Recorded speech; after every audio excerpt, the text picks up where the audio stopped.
ngo yubaha Imana ona urugo ukanda kasere wakagira n'ubundi bwinshi ngo ibyo bituma yemerwa ngo Petero afite gukubita amaso yewe twamugeze yamaga mu mukuri menye neza umwana yose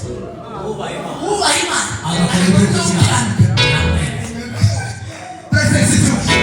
Imana ndiyo kukwemera gusa ibi byatumemera nawe Imana ngo Dawudi amaze kugera mu kiraro amaze kugera ibiri hari indi Imana yamwigishije ngeza mu Imana yamwigishije Imana yari umwami wa Dawudi ndaza kugera hano twasoma Zaburi za Dawudi ni 75 bavuga ko Dawudi yahize indirimbo Zaburi ziwe 75 ariko bazagaragaza 73 ariko izibiri nazo nize uzisoma bazabazimitirira nubwo abantu benshi batazerera kwanditse ariko zarazigizereza igitabo ni Zaburi ya kabiri na Zaburi ya 95 nayo ni ya Dawudi ziriya ni Zaburi Dawudi rero Imana iramwigisha nyo twasoma yigisha amaboko ye ukurasa Imana yaramwigishije amutereni Dawudi aziriya yaravuze ngo data yanyohereje ino anguye mu barimu none rero izo bayarabiga nizo misi none njewe ngeye kunyigisha izo misi amen niramweze wangu yigizo misi Imana yamukundiye yuko yisi izo misi Dawudi yisi izo misi ndi yisi izo misi Imana imigisha imushira ku ishuri iramwigisha ikintu cyambere yamwigishije gukunda Imana n'umutima we wose haleluya Dawudi yakunze Imana ayikundisha umutima we wose Imana yamutazame yamubwiye ngo mbonye umutima wanje umeze nk'umutima wanje kandi ubu namubonye umwese kubera iki Dawudi yari yarafashe umutima wo gukunda Imana Bibiliya iravuga uko Bibiliya yose Yesu yagiye assemblage agenda arezima amategeko arayarezima yageza mu mategeko angahe ali ijambo riravuga ngo ukundisha Uwiteka umutima wawe wose n'ubwenge bwawe bwose n'imbaraga zawe zose sema amen isaka ni mukunda mugenzi wawe aravuga ngo Dawudi namwigishije icyo bita Dawudi akunda Imana akunda n'abantu Imana izo gukundira Imana izo tubimuha umurimo ikakuganira umurimo ako ukayikorera ikanezewe nuko uzumva uzemera ikigisho cyitwa gukunda sema amen Dawudi yigishwa gukunda Imana arabitora akunda Imana n'umutima we wose akunda abantu akunda Israeli Imana yari yaramwigisha Israeli Dawudi Israeli arayimira ibiye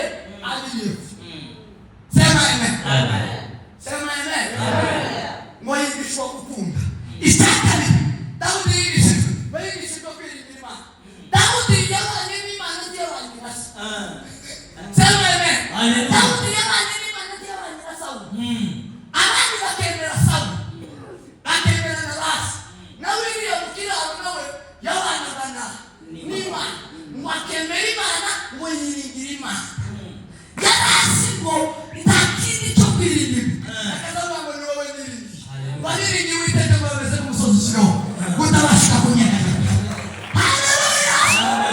yari yaringiye Imana ayimariramo nayo yimariramo ari ndizo twite yamugeza ngo se wiringiye Imana muzamwiringira Imana Dawudi wakoze Imana ishaka mugihe arasize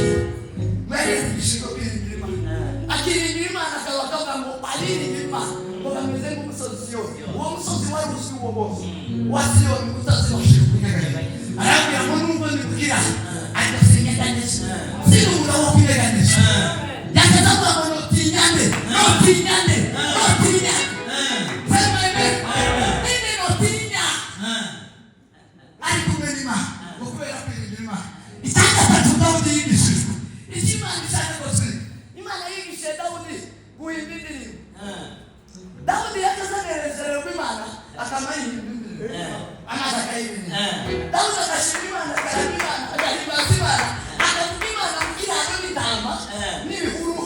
n'ibibira n'abantu akavuga Imana n'abantu bose agahimbaza Imana Imana iravuga ngo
Imana iburi igihe gitarago yamenya ngo iyo birasamwe yamwamugenda nano umwimise asubireyo ndamuzi naramwigishije yarabimurushe azategereza sema amen. umuntu wuzuye tazavuga tiyopfa kugwa mawu tazapfa kwihutiraho arangirize abasinesi sema amen. Imana yarabisize n'ubwenge umwimise kidabona nta mahoro n'ubona wagitegereza muri Israel kabona nta wundi wize nta wundi nibishije nta wundi wize uwize gusa ni Dawudi. Ngeze ngo ni Dawudi wari warize niwe wari warize wendi yazibira Samuel yakazalirira akasengera Esawu akamubwira ngo Samuel usogeza ryari no gusabira Sauli ndaki umwami mfite umwami ni Dawudi kandi akiri ku ngoma ni Dawudi kubera iki Dawudi yari yarigishijwe imbabazi. Dawudi wigishijwe imbabazi muzabona imbabazi za Dawudi ntabwo zatangarije igihe Sauli yamuhiga Sauli akamwanga akabimwereka ariko Dawudi akamukunda nawe akabimwereka. Iwacu Dawudi mukamenya ko umuntu akwanga ukamuhisha ko nawe nyine azakuhisha ko akwanga azakugeraho akagushiraho uburaya bwose nawe arakwanga nawe ukabimenya ko akwanga nawe ukamushiraho ubundi wese. Ariko Dawudi gitangaza cyane Sauli akamwereka ko akwanga nawe akamwereka ko kubera imbabazi yakazamura ngo n'umwanya ngira umutima w'imbabazi ndakubabaje. amen. urabwirije Pafra ndakubabaje imbabazi narasingishijwe kandi zitezira mu maraso. haleluya. Imbabazi n'amaraso urotera icumu arishingura arishinga hasi sinarishingura ngo ndigusubize. Dawudi yari afite kapasite yo kumutera icumu akarishingura akarishinga hasi yamara agakomeza akamiterezaho kubera imbabazi yari yarigishijwe kubabarira ku rwego rutangaje. Sema amen. Niwe mwami wenyine wihari yamavuga ngo mbabarire aratanga akabubantu aratanga abantu mbabarire narasamba abantu bazambita umupagani ntabwo Dawudi yari umupagani ntabwo Dawudi umupagani n'utazi Imana Dawudi yarazima. Sema amen. Yakazagwa kutaka nafsi akataka kaboroga akaboroga Dawudi tabona akenda mugira amaso y'Imana.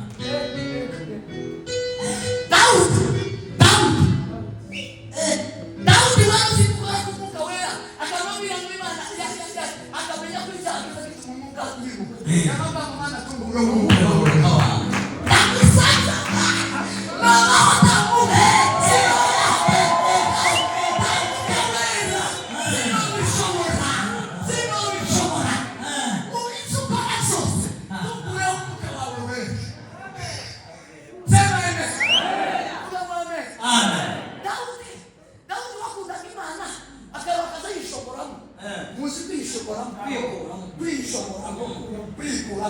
agafata umutima akawushirariya nawe akabahana akabanga wa mutima akabwira Imana utawabona uyu mutima uyu mutima ni gito unkuremo ndemera undi mutima.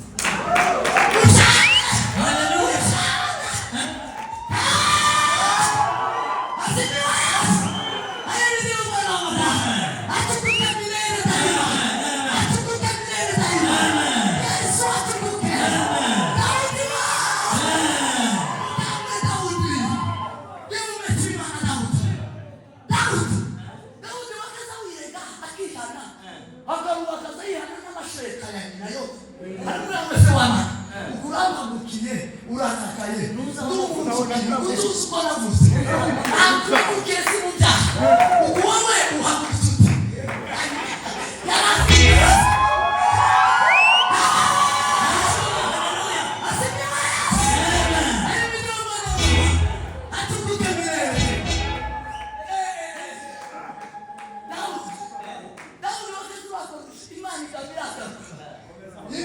kabira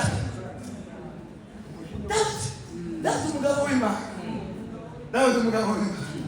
ibyo yari yarize nicyo gituma Bibiliya ivuga ngo Dawudi amaze gukora ibyo Imana ishaka ngo mubwihetse arasinzira Dawudi yarasinziriye cyane Dawudi yarasinziriye cyane sema amen vuga ngo amen kindi Dawudi yize Imana yamwigishije ayo Dawidi sema amen vuga ngo amen Imana yigisha Dawudi ubutwari mwigisha uburyo azokora mwambo Dawudi ndakwigisha imwigisha uburyo bwo kurasana leadership ya Dawudi kugeza n'ubu iracakora Imana niyo yamwigishije ubuyobozi imwigisha ubuyobozi n'abana Dawudi yakwigisha ubuyobozi undaiga amatwi kwigisha ubuyobozi abayobozi vuga ngo amen subira ngo amen Imana yigisha Dawudi kugeza n'ubu ibendera rya Dawudi riracaba mu isi kugeza uyu munsi Dawudi ni umwami wa Israeli ibendera ryo rirahari ibasanga kubera leadership ya Dawudi ntabwo ari iyino mu isi niyo mu ijuru irageza mu Dawudi nawe mukosora ariga araminuza leadership uburyo bwo kuyobora amenya ubuyobozi neza Dawudi wari uzi kuyobora Dawudi sema amen vuga ngo amen Dawudi yari azi icyo bita amavuta arayamenya amenya ubuyobozi tumuzoshona umuyobozi nuko utazi ubuyobozi wigire Dawudi tiyakazashona Sawuli yari yaramenye ko Sawuli yaciye ku ngoma ntabwo yamurira umukobwa kuko baramfasha none kuko urumva nabatatu kweli kuko muranyumva icyo nicyo bazari ikinyamurenge kweli umunyamurenge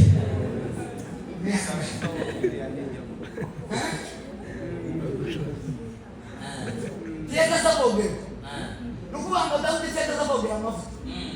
umuntu wasizwe n'Imana kubera uburyo yari yarigishijwe ubuyobozi n'amavuta yakazavuga ngo Sawuli wimikishijwe amavuta Sawuli wabaye umwami wa Israeli Imana ikamwemerera akaba umwami imyaka akaba umwami hanyuma njyewe Dawudi wabaye mu ishuri y'ubuyobozi ngone kuri Sawuli iragasimba amaboko yanjye tiyoroha kuri Sawuli sema amen vuga ngo amen Imana imigisha ubuyobozi Dawudi amenya ubuyobozi bw'imigisha ubutwari Dawudi yari intwari birangezwa ngo yari intwari kuga yari intwari muri byose yari intwari mu buyobozi yari intwari yuzuye ijuru ry'abera abera bazaba ni ijuru ry'intwari gusa utarigishijwe niba tazagerayo icyo gituma ubundi iri zina rya gikirisitu si iryabo n'iry'abisi batwise babitwitiye hano muri Antiyokiya ariko izina ry'abana b'Imana izina ry'ababa mu bwami riba ku gitabo cy'Imana n'abigishwa n'abantu bizi bigishijwe n'Imana Yesu yaje guhindura abantu kuba abigishwa nawe yari yohereje abigishwa ngo mugende muhindure abantu bose mu mahanga muhindure kuba abigishwa mubigisha ibingibi babigishwa dufite abakristo batarabigishwa dufite abakristo batarabigishwa bajya ntaho bazaza gukorera Imana nukwiga no kuba umwigishwa wa Kristo abo Imana yasigiye inshingano ngo bazikorere abo Yesu yasigiye inshingano ngo bamukorere n'abigishwa only n'abana abemerewe kwegera uruhimbi yaravuze ngo n'abigishwa n'umuntu wize ijambo ry'Imana n'umuntu uzi neza haleluya n'umuntu wize akaminuza yagira ijambo ry'Imana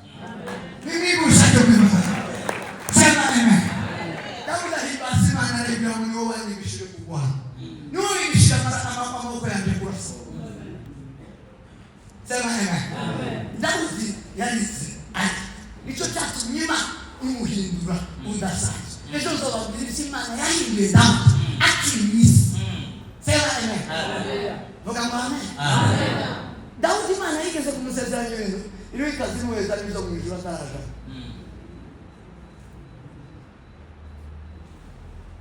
Dawudi niwe Imana yabwiye iyamwibwirira mu wiwe mu nzu ari kumwe n'umugore. Ari kumwe n'umugore. Iramubwira ngo Dawudi tubona abahungu bawe babaye abahungu bacu. Abana bawe abahungu bawe babaye abahungu bacu. Abakobwa bawe babaye abakobwa bacu. Kandi zozambahana kasi. Zozambahana kasi. Kubera nawe yamubwira aramubwira ngo kubera icyo nawe ubaye nganje umwana wanje Yesu azaca muri wowe.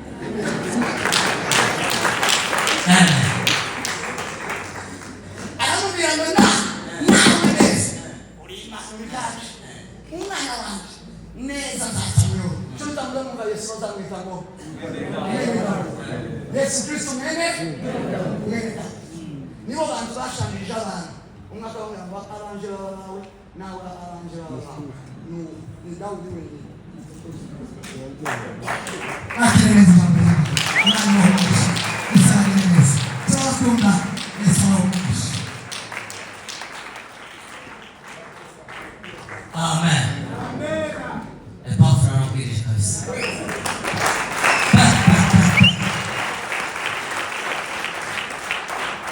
Nonese nonese ko rero bijyanye n'imipaka